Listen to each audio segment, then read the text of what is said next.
নমস্কার বন্ধুরা। তো আজ বাড়িতে বানালাম মোমোর একটা দুর্দান্ত রেসিপি, চিলি মোমোস। তো চিলি মোমোস বানানোর জন্য আমি এখানে একটা কড়াইয়ের মধ্যে সাদা তেল নিয়ে নিয়েছি, আর সেই তেলের মধ্যে মোমোগুলোকে ফ্রাই করে নিলাম।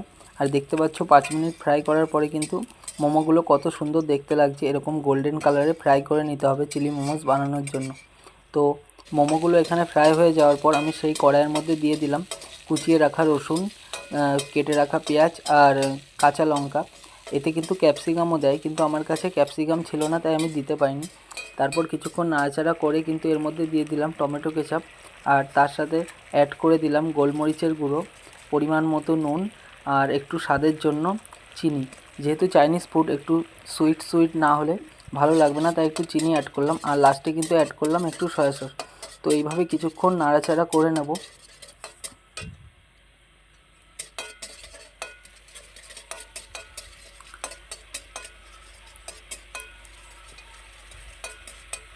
তো বন্ধুরা, প্রায় 1 মিনিট এরকমভাবে নাড়াচাড়া করার পরে কিন্তু এর মধ্যে দিয়ে দিলাম ভেজে রাখা মোমোগুলো।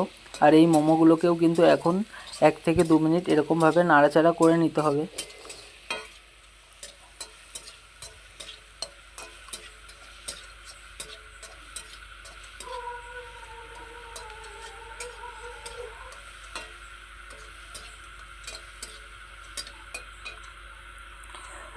তো বন্ধুরা, 1 থেকে 2 মিনিট পরে কিন্তু এরকমভাবে দেখতে পাচ্ছ পুরো চিলি মোমোস রেডি হয়ে গেছে এখানে।